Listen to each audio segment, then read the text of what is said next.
ورحمة الله وبركاته. بسم الله الرحمن الرحيم. الحمد لله رب العالمين. اللهم صل على سيدنا محمد وعلى آل سيدنا ومولانا محمد. ബഹുമാനാദരവുകൾ നിറഞ്ഞ കാരണവന്മാരെ, സ്നേഹമുള്ള സഹോദരങ്ങളെ, അല്ലാഹു സുബ്ഹാനഹു വ തആല അവന്റെ സ്വാലിഹീങ്ങളായ അടിമകളിൽ നമ്മെ എല്ലാവരെയും ഉൾപ്പെടുത്തി തരട്ടെ. നമ്മുടെ എല്ലാവരുടെയും മനസ്സിലുള്ള ഖൈറായ മുറാദുകളൊക്കെ അല്ലാഹു തആല ഹാസിലാക്കി തരട്ടെ.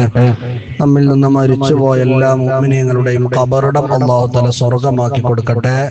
ആമീൻ യാ റബ്ബൽ ആലമീൻ. മുഅ്മിനീങ്ങളെ, മഹാനായ അഷ്റഫുൽ വറ ത്വാഹ റസൂലുള്ളാഹി സ്വല്ലല്ലാഹു അലൈഹി വസല്ലമ തങ്ങൾ അവിടുത്തെ 51-ാമത്തെ വയസ്സിലെ ഒരു റജബ് മാസം 27-ന്റെ രാവിൽ കഅബയുടെ പരിസരത്ത്, അതല്ലെങ്കിൽ മഹദിയായ ബീവി ഉമ്മു ഹാനി റളിയല്ലാഹു അൻഹയുടെ വീട്ടിൽ രാത്രി താമസിക്കുന്ന സമയം മുഖറബുൽ അംലാക്ക് മലക്ക് ജിബ്രീൽ അലൈഹിസ്സലാം മുത്തുനബി തങ്ങളുടെ അടുത്തേക്ക് വരികയും നബി തങ്ങളോടൊരു യാത്രക്ക് വേണ്ടി ഒരുങ്ങാൻ പറയുകയും ബുറാഖ് എന്ന സ്വർഗീയ വാഹനം അവിടെ കൊണ്ടുവരപ്പെടുകയും ചെയ്യുകയുണ്ടായി.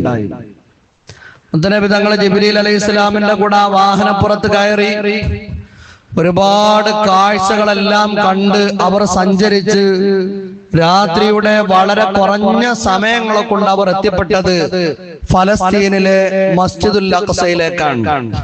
ഇന്ന് നമ്മൾ കാണുന്നുണ്ട്, ഫലസ്തീനിലെ ആളുകളൊക്കെ ഈ മസ്ജിദുൽ അഖ്സയിലേക്ക് ഒന്ന് ചെല്ലാനും ഇബാദത്ത് ചെയ്യാനും ഒക്കെ ഇസ്രായേലിലുള്ള ജൂത സൈനികരാൽ വളരെ പ്രയാസപ്പെടുന്ന ഒരു അവസ്ഥ നമ്മൾ കാണാറുണ്ട്. ആ മസ്ജിദുൽ അഖ്സയിലേക്ക് മുത്തുനബി സല്ലല്ലാഹു അലൈഹി വസല്ലമ തങ്ങളെ കൊണ്ടുപോയി. ആ രാത്രി സമയത്ത് അവർ രണ്ടുപേരും അവിടെ എത്തിയപ്പോ വലിയ സ്വീകരണമാണ് അവർക്ക് അവിടെ ഒരുക്കപ്പെട്ടത്. ഈ ലോകത്ത് കഴിഞ്ഞു പോയ എല്ലാ പ്രവാചകന്മാരും അവിടെ ഉണ്ടായിരുന്നു. അവർ ഒരുപാട് കാര്യങ്ങൾ സംസാരിച്ചു.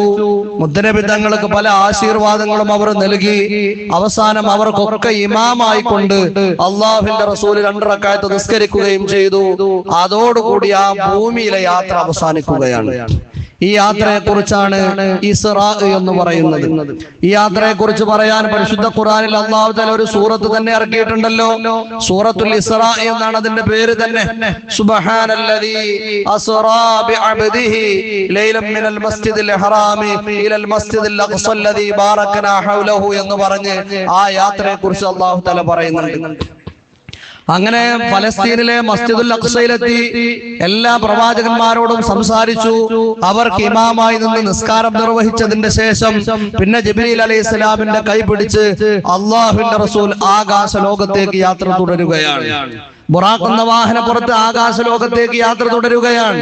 1-ാം ആകാശത്ത് ഹൃദ്യമായ സ്വീകരണം, 2-ാം ആകാശത്ത് ഹൃദ്യമായ സ്വീകരണം. ആകാശങ്ങളെ ഒരുക്കപ്പെട്ടിട്ടുണ്ട് മുത്ത് ഹബീബിനെ സ്വീകരിക്കാൻ.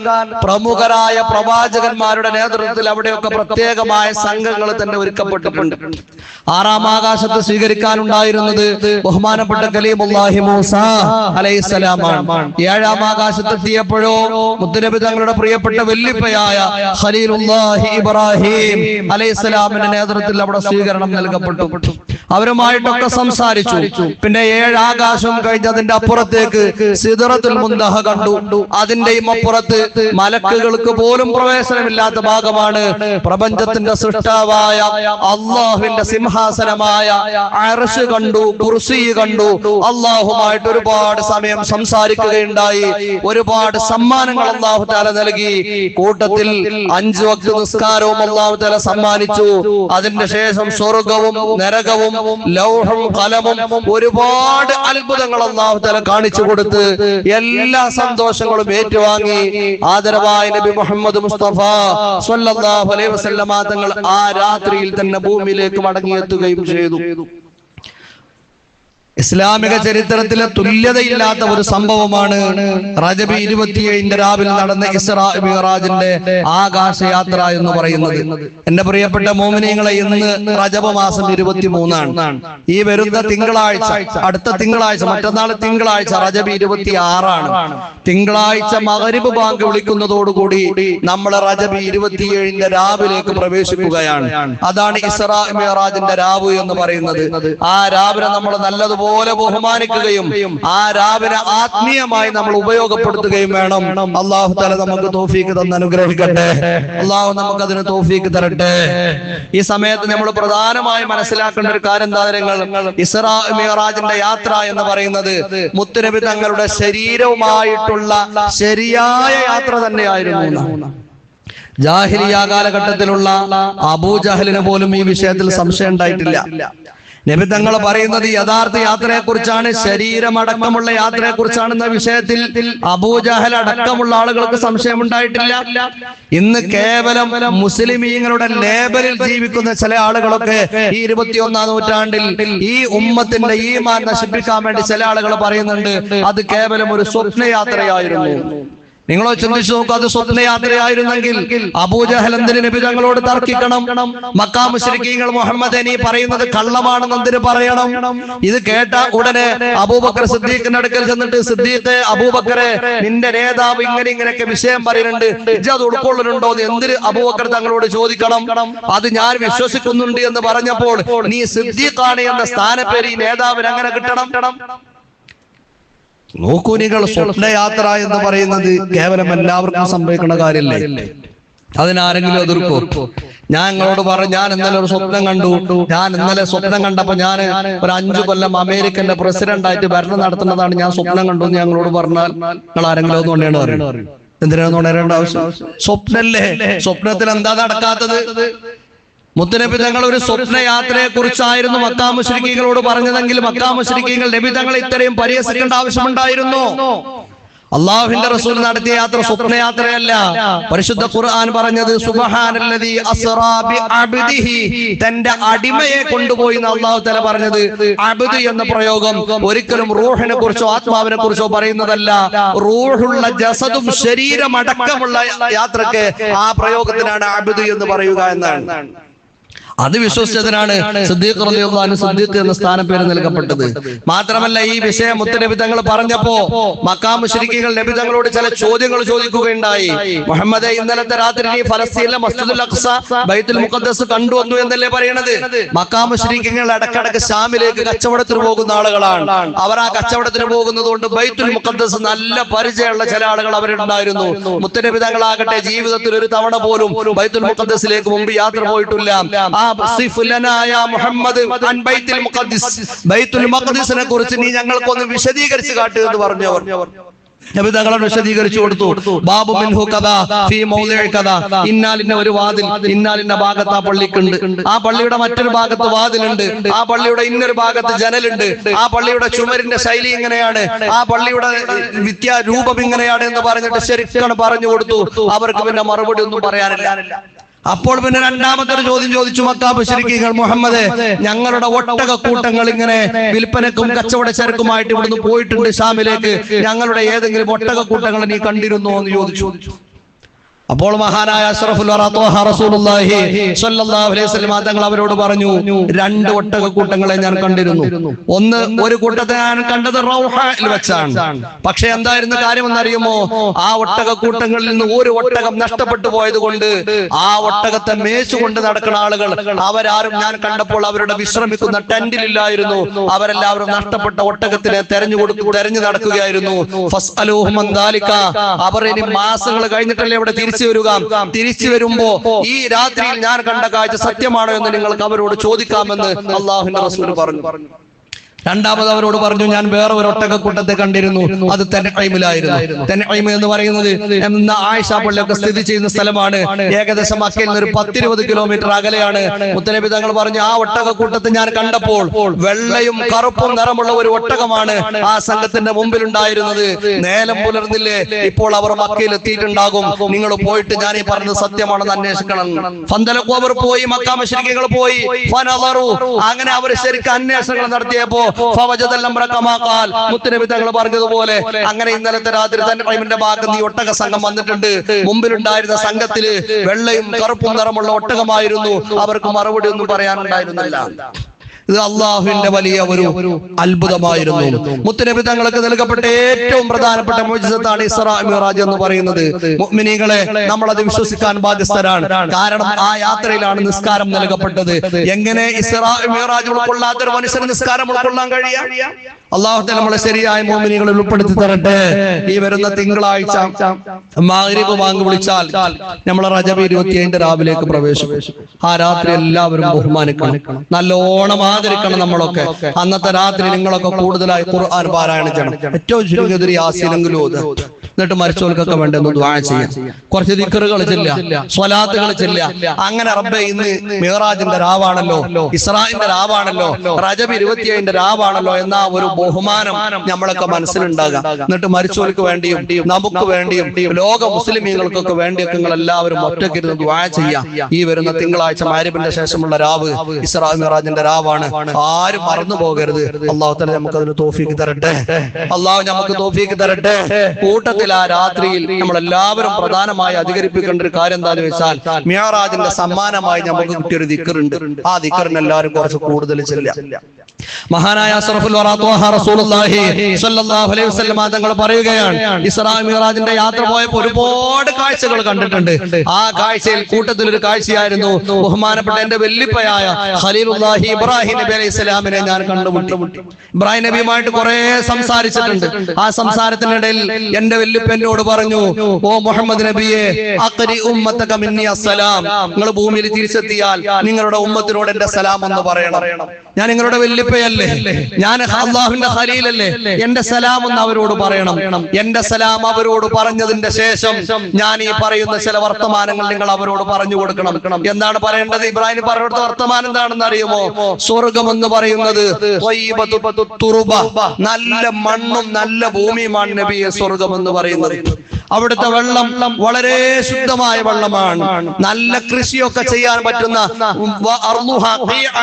നല്ല താഴ്ന്ന ഇടമുള്ള കൃഷിക്കൊക്കെ പറ്റുന്ന നല്ല ഒരു ഇടമാണ് സ്വർഗം എന്ന് പറയുന്നത്. എന്നാൽ സ്വർഗത്തിലെ കൃഷി ചെയ്യാനുള്ള ഏറ്റവും നല്ല ചെടിയും സസ്യവും എന്താണെന്ന് അറിയുമോ? സുബ്ഹാനല്ലാഹി വൽഹംദുലില്ലാഹി വലാ ഇലാഹ ഇല്ലല്ലാഹു വല്ലാഹു അക്ബർ വലാ ഹൗല വലാ ഖുവത ഇല്ലാ ബില്ലാഹിൽ അലിയിൽ അലീം. ഇതാണ് സ്വർഗത്തിലെ ഏറ്റവും പ്രധാനപ്പെട്ട ചെടിയും സസ്യവുമെന്ന് ഖലീലുല്ലാഹി ഇബ്രാഹിം അലൈഹിസ്സലാം നബി തങ്ങൾക്ക് പഠിപ്പിച്ചു കൊടുത്തത് ഇസ്രാ മിഅ്റാജിന്റെ യാത്രയിലാണ്. നമുക്ക് കിട്ടിയ വലിയൊരു സമ്മാനമാണ്. അതുകൊണ്ട് തന്നെ പ്രിയപ്പെട്ട മുഅ്മിനീങ്ങളെ, തിങ്കളാഴ്ച രാത്രി, തിങ്കളാഴ്ച മഗ്രിബിന് ശേഷം ഇസ്രാ മിഅ്റാജിന്റെ ആ രാവിലെ ഈ ദിക്ർ സാധിക്കണോലൊക്കെ ഒരു 100 വട്ടെങ്കിലും ചെല്ലണം. അല്ലാഹു നമുക്ക് അതിന് തൗഫീഖ് തരട്ടെ. എന്താണ് ചെല്ലേണ്ടത്?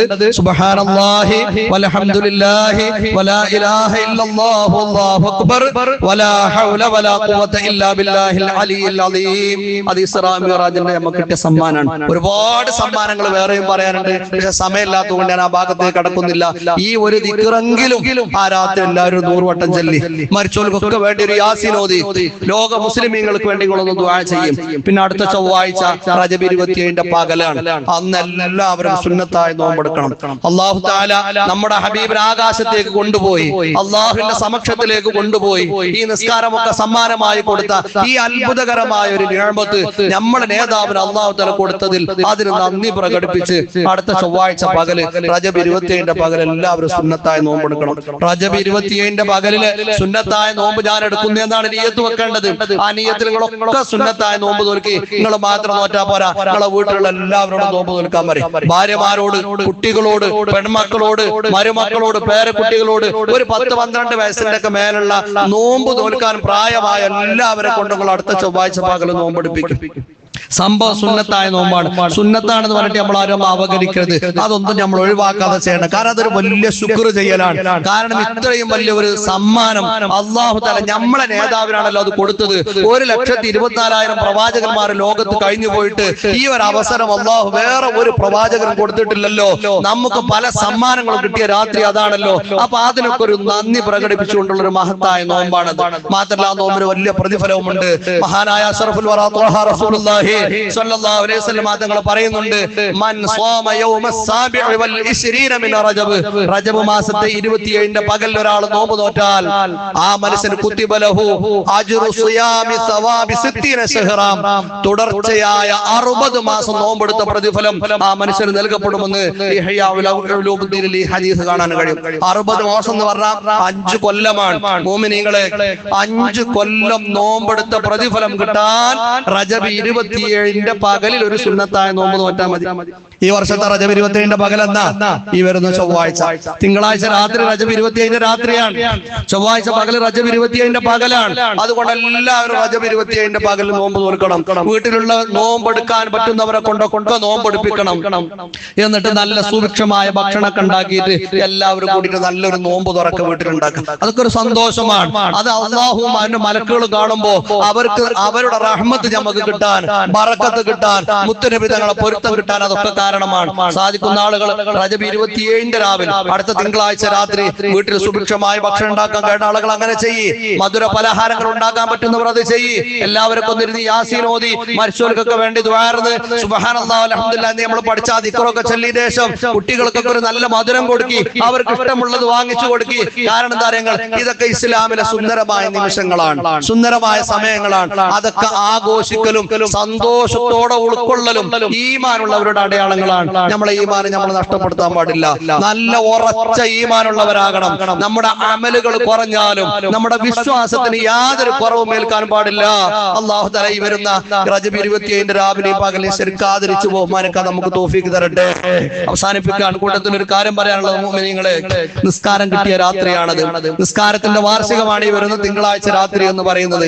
എന്റെ പ്രിയപ്പെട്ട ചെറുപ്പക്കാരോട് പറയാനുള്ളത്, നിങ്ങൾ ആർക്കെങ്കിലൊക്കെ എപ്പോഴും ജോലിക്ക് പോകുമ്പോഴോ മറ്റു കാര്യങ്ങളിലൊക്കെ ബന്ധപ്പെടുമ്പോഴോ ഫർള് നിസ്കാരങ്ങളൊക്കെ ഖളാ ആകുന്ന ഒരു സാഹചര്യം ഉണ്ടെങ്കിൽ നിങ്ങൾ ഈ വരുന്ന റജബ് 27ന്റെ രാവ് ഈ തിങ്കളാഴ്ച രാവിലെ നിങ്ങൾ ഒരു പ്രതിജ്ഞ എടുക്കണം. ഫർളായ നിസ്കാരം ഒരിക്കലും നിങ്ങൾ ഖളാ ആക്കരുത്. എന്ത് പ്രശ്നത്തിന്റെ പേരിലാണെങ്കിലും ഇസ്ലാം അനുവദിച്ച 2 കാര്യങ്ങളുണ്ട്. ഒന്ന്, മറന്നു പോവുക. 2, അനിയന്ത്രിതമായ ഉറക്കം സംഭവിക്കുക. ആരും നമ്മളെ വിളിക്കാനുണ്ടായില്ല, അല്ലെങ്കിൽ അലാരൊക്കെ നമ്മൾ സെറ്റ് ചെയ്തിരുന്നു, പക്ഷെ അലാരം അടിച്ചിട്ടുണ്ട്, നമ്മൾ ഉണർന്നിട്ടില്ല, ഉണർന്നിട്ട് പിന്നെ അലാരം ഓഫാക്കി കിടക്കുന്നതിനെ പറ്റിയല്ല പറയുന്നത്. അതായത് ഒരു കാരണം എന്ന് പറയാൻ പറ്റുന്ന, ഒന്നുകിൽ മറന്നുപോയി, അതല്ലെങ്കിൽ നമ്മൾ ഉറങ്ങിപ്പോയി, അനിയന്ത്രിതമായ ഉറക്കം. ഇങ്ങനെ മതം അനുവദിച്ച 2 കാര്യങ്ങൾക്കല്ലാതെ ഒരിക്കലും ഫർള് നിസ്കാരം ഖളാ ആകരുത്. പ്രത്യേകിച്ച് സുബഹി അടക്കമുള്ള നിസ്കാരങ്ങൾ എന്റെ പ്രിയപ്പെട്ട ചെറുപ്പക്കാരെ, സഹോദരങ്ങളെ, ഒരിക്കലും നമ്മൾ ഖളാ ആക്കരുത്. പഴയ കാലത്തൊക്കെ നിസ്കാരങ്ങൾ ഖളാ ആയി പോയിട്ടുണ്ടെങ്കിൽ ഒഴിവ് സമയങ്ങളിലൊക്കെ അത് ഖളാ വീട്ടാനും മടക്കിയെടുക്കാനും എല്ലാവരും തയ്യാറാകണം. കാരണം നിസ്കാരത്തിന്റെ കാര്യം അത്രയും വലിയ ഗൗരവമാണ്. ഒരാൾ ലാ ഇലാഹ ഇല്ലല്ലാഹ് മുഹമ്മദുർ റസൂലുള്ളാഹ് പറഞ്ഞാൽ പിന്നെ ആ മനുഷ്യൻ ചെയ്യേണ്ട ഏറ്റവും പ്രധാനപ്പെട്ട കാര്യം നിസ്കാരം തന്നെയാണ്. നാളെ നമ്മൾ അല്ലാഹുവിന്റെ കോടതി കിട്ടുമ്പോ ഒരു മനുഷ്യനോട് ആദ്യം വിചാരണ ചെയ്യപ്പെടൽ അവന്റെ നിസ്കാരങ്ങളെ കുറിച്ചാണ്. അതിൽ കൃത്യമായി മറുപടി പറയാൻ നമുക്ക് കഴിഞ്ഞിട്ടില്ലെങ്കിൽ നമ്മൾ ഒരിക്കലും അല്ലാഹുവിന്റെ മുമ്പിൽ രക്ഷപ്പെടുകയില്ല. മാത്രമല്ല, മുത്തനബി തങ്ങൾ പറഞ്ഞത് കേൾക്കണോ നിങ്ങൾ?